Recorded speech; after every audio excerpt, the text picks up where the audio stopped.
qofku waxa taa ku sheegay rag dheh because qofka markuu ku sheegay waxa adigu tahay mana waa qof wanaagsan ma xumaan ma aynu xas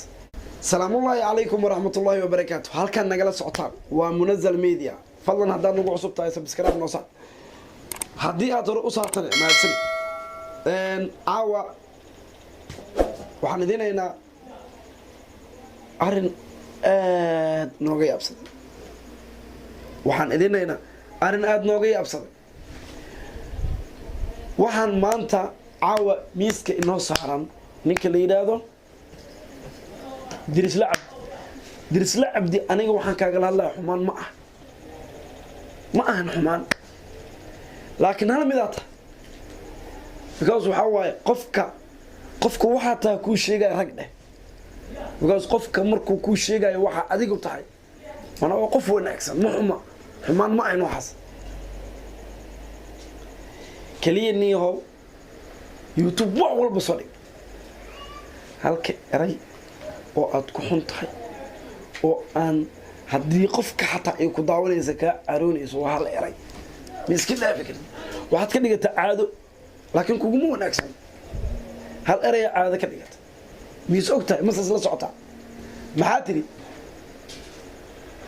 dhageyso waxaad dhahayso isagu kulay ma garanay laakiin waxa lagu leeyahay wada ninka ka hadal ma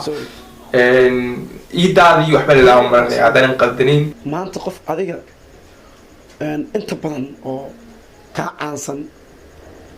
amba ku barbar istaagi karta inaad tiraahdo ma garanay anigu qofkan wuxuu ka hadlay ma garanay ardii hadana adigu garanayn cidnaba ku garan maysa adiga xataa because waxaad ka hadashay ninka la dhahay idaadi waa yastay waxaad leedahay qofkii hebel in la dhaxo ma garanay ma fahmi karaan anigu ma fahmi karo adigu lagu ma fahmi karo qofna kuma taqaan idaadi oo ka caansan ninkan ma fahmaysa adduunka hataa gaalada ku mashquulaan hataa ajnabiga ku mashquula ajnabiga wixii ajnabiya hataa waa ku mashquulaan waa fanis waa nin faniya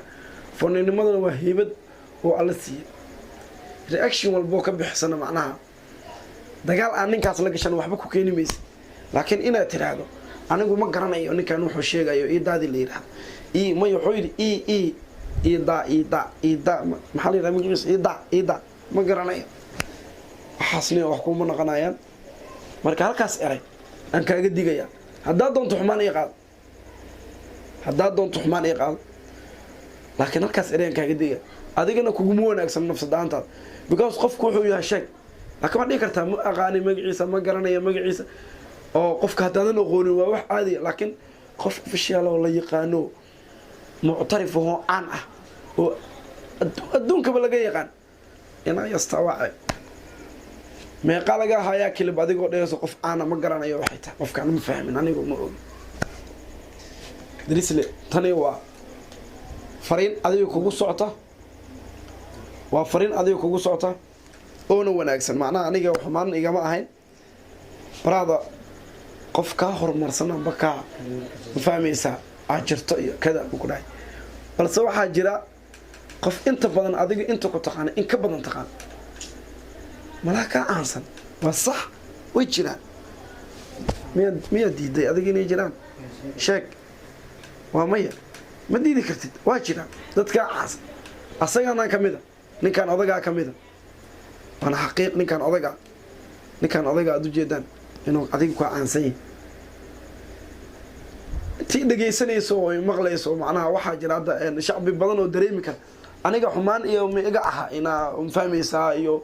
dulmi iyo xumaan intaba iga ma ahayn laakiin waxaan ku barayaa inaad fahmaysaa wayna fiican tahay qofka inuu leeyahay qof la taliya oo runta u sheegay laakiin haddii lagu wada dhageysto oo video aad soo dhigta qalad adii lagaaga soo bixin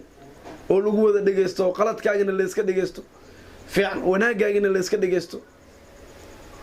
ma fahmi karo xastaas waxay ku keenayso laakiin waxa daaba qofka waxa taa inuu adigu sheeg barada marka fahmaysaa intaas aniga iga waana intaasan ku sheegaya yasmada yasmo hayasin dadka hayasin please barada hayasin qofku waxa too kaasiya دريسلي ميستري معناها أديك فكرة أنت هذا ميستري نيحو إرجع أنا وقلب استعماله هذا اللقب ستاني إسكجر إرجع هذا اللقب ستاني إسكجر وإسكدلي قلبي قاعد كسر قفك كشاق وحوي هاي إن لا يقانو عن يا كشاق